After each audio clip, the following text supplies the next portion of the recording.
Good morning. Happy Sunday. Welcome to Coffee and Tarot time.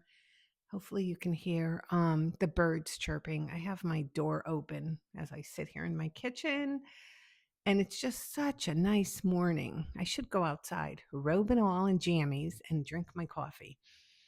Um so anyway, as promised, I why are you whispering? I have no freaking clue. So as promised, I'm going to give this transparent tarot another whirl. You know me.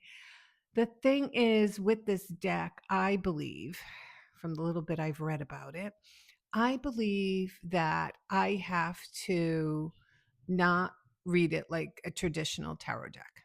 So that's what I'm going to do.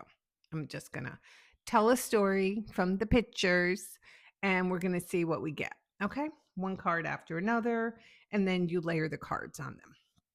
So, first card out shows me that there's somebody who's trying to run away from something, okay, or run to something. I feel like with the cup in the hand, if you offer enough of love or you think you offer enough of love, you can kind of like fix everything. It's kind of like that discussion we were having yesterday. Well, it's not really a discussion because I was just saying it. So I guess I was speaking to myself that, love conquers all. Remember, I said about that saying, if they wanted to, they would, and all this other fun stuff. And like, yeah, there's a little bit more to it. And of course, I say that because I know I've talked to thousands of people. I know what's out there, I know what makes people tick. But anyway, this is somebody in this card that looks like they're running away from something. And they're kind of taking their love with them, you know? They're taking their love with them. They're like, you know what? I gave it to you, give it to me back. Give it back to me. Like anybody can give you back your love. They really can't. It's not a tangible thing. It's not like, a ring or something. But this person is taking it as kind of running. My next card out, we see where this is going. Is it looks like the 3 of swords. And when I look at this, now pay attention to the picture.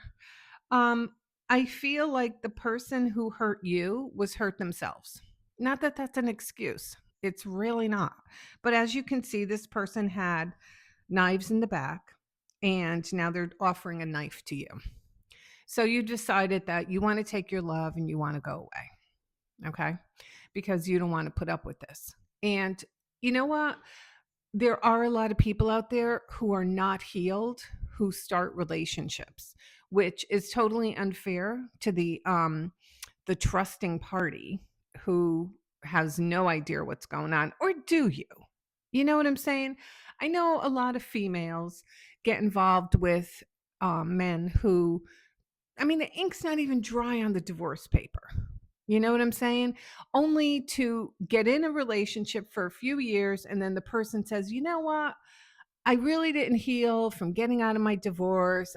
You found me when I was in the middle of my tower moment or dark night of the soul or whatever you want to call it.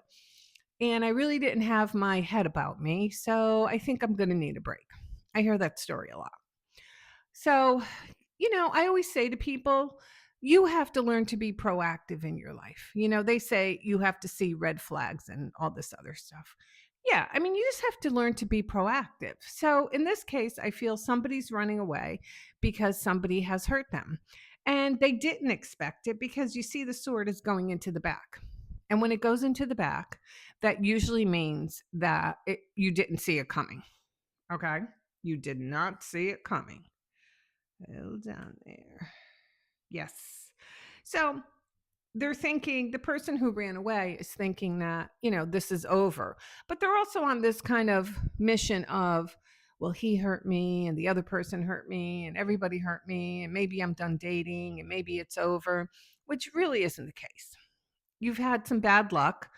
Maybe you got to take a little responsibility yourself. Maybe 32 and three quarters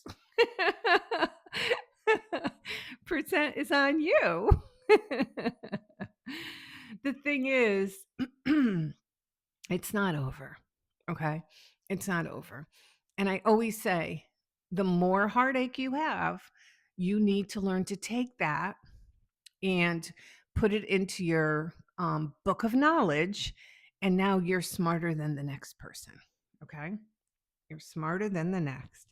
And that ending turns into celebration. So if you've recently been backstabbed by somebody, and this could be friendship too, this doesn't have to always be romantic love. This could be any area of your life. If you've been backstabbed by someone, we want you to know that the person who did it was also very hurt.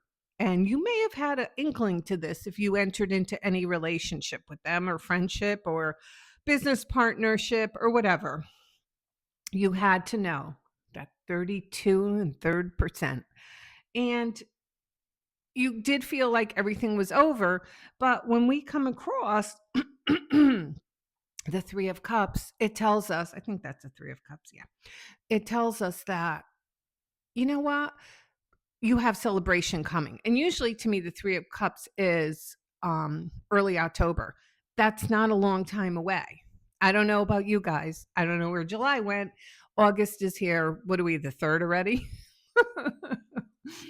Pay your rent and your mortgage. um, so that has come very quickly.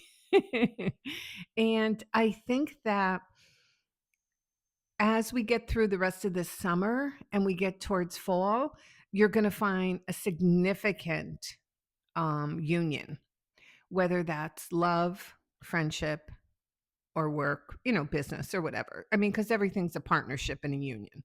So don't let this deter you, even though it is kind of scary. Just chalk it up to experience. You're smarter now. Remember that. You finished a semester very strongly, okay, in the school of life, and you're ready to move on. But look for the beginning of fall for love, friendship, and just reason to celebrate coming down the pike for you. All right. I don't think I did a bad job. Let me know what your thoughts are. Let me know if this reading made sense. If you liked the transparent cards, put your comments in the comments. And this is Sunday. I am the Queen of Wands. This is Coffee and Tarot time. Everybody, have a great day.